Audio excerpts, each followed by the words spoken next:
नमस्कार, भव्य भारत न्यूज़ में आप सभी दर्शकों का स्वागत है। आज भी हमारे बीच माधवानंद जी महाराज हैं। पिछले एपिसोड में जैसा कि इन्होंने बताया था कि मंगल ग्रह क्या है और किस तरह से अपना प्रभाव लोगों पर छोड़ता है, आज हम ये जानने की कोशिश करेंगे इनसे कि मंगल ग्रह एक साधारण आदमी, एक साधारण माँ, एक साधारण पिता कुंडली को देख के पंडित के अभाव में कैसे जान सकता है कि वास्तव में उसके बच्चे की कुंडली में मंगल दोष है, और अगर मंगल दोष है तो उसका समाधान क्या है। जानते हैं माधवानंद जी से। स्टूडियो में स्वागत है आपका। नमस्कार, दर्शकों को भी नमस्कार। पंडित जी, पिछले एपिसोड में हम लोगों ने बातचीत की थी जो काफ़ी लंबा रहा और लोगों के समझ में भी आने लगा वो कि मंगल ग्रह का है। एक साधारण आदमी जिसका बच्चा पैदा हुआ और कुंडली उसने बना लिया, वो कैसे समझ पाए कि उसके बच्चे के उसमें होरा चक्र में या फिर उसमें ये मंगल दोष है, और अगर मंगल दोष है तो इसका निवारण क्या है, और क्या मंगल दोष लगता भी है? कोई ऐसा भी जगह है कि मंगल दोष लगता है? इस पर आप प्रकाश डालें प्लीज। देखिए दर्शकों, ऐसा है कि मंगल, पहले मैंने बताया था कि लग्ने वेच पाताले जामित्रे चाष्टमे कुजः कन्या भर्तु विनाशाय भर्ता कन्या विनश्यति।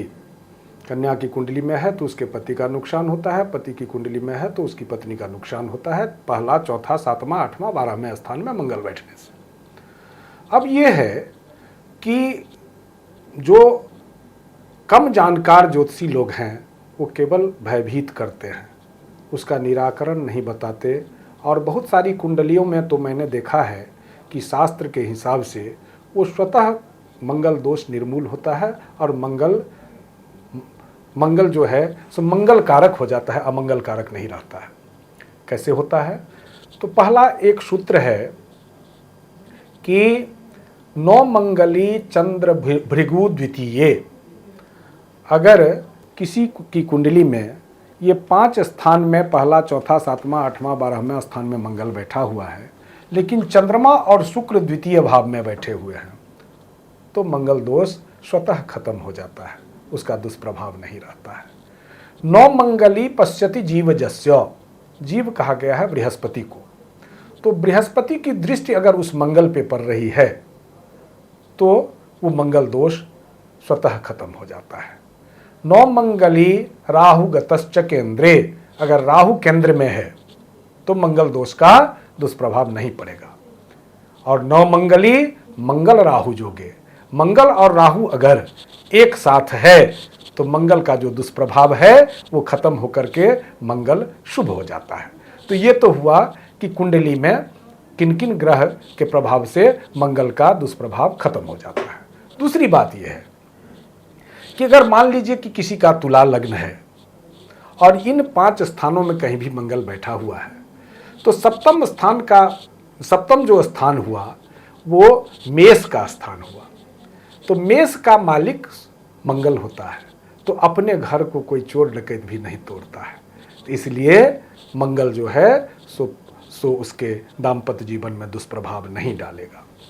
अगर किसी का वृष लग्न है तो उसके 7वें स्थान में वृश्चिक राशि है, तो वृश्चिक का भी मालिक मंगल होता है, तो मंगल की अगर दृष्टि उस पर पड़ भी रही है तो वो उसके दुष्प्रभाव को नहीं होने देगा, उसकी बल्कि रक्षा करेगा। मंगल अगर उच्च का है सप्तमेश होकर के, या 7वें स्थान में बैठ कर भी उच्च का बैठा हुआ है, तो उसका दुष्प्रभाव मंगल का नहीं पड़ेगा, बल्कि उसके दाम्पत्य जीवन को सुखमय बनाएगा, ऐसा शास्त्र में वर्णित है। अगर फिर भी, और ये दोनों विचार, ये जो मंगल दोष का विचार केवल लग्न से नहीं होता है, राशि से भी होता है। कहा गया है कि इदम लग्न चंद्राभ्याम विचारणीयम, लग्न और चंद्रमा दोनों से विचार करना चाहिए। दूसरी बात, फिर भी अगर मंगल दोष रह जाता है तो भी चिंता की कोई बात नहीं है। शास्त्र में वर्णित है कि उस कन्या को कुंभ विवाह करवा दिया जाए। कुंभ विवाह होता है कलश से विवाह, कलश में विष्णु का आवाहन करके उससे विवाह करके, और विवाह के मुहूर्त में विद्वान पंडित के द्वारा, जिनका शुद्ध उच्चारण हो, वेद ज्ञाता हो, उनके द्वारा वो कुंभ विवाह करवा करके तब अगर दोबारा विवाह किया जाता है तो वो वैवाहिक जीवन खराब नहीं होगा, वैवाहिक जीवन सुखमय रहेगा।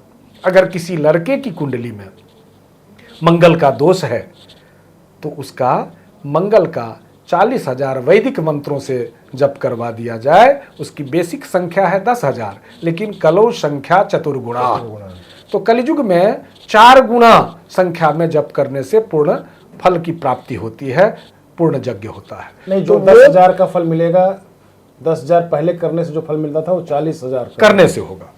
तो उसके बाद उसका दशांश हवन कर दिया जाए, उसमें खैर की लकड़ी अवश्य हो, और खैर की लकड़ी मिला करके, और तब अगर हवन किया जाए, रक्त चंदन मिला करके हवन किया जाए। वैसे जो उसका जो शाकल्य है उसमें है तिलार्धम तंडुलम प्रोक्तम, तंडुलार्धम जवा स्मृता, जवार्धम शर्करा प्रोक्ता, सर्वस्यार्धम घृतम छिपेत।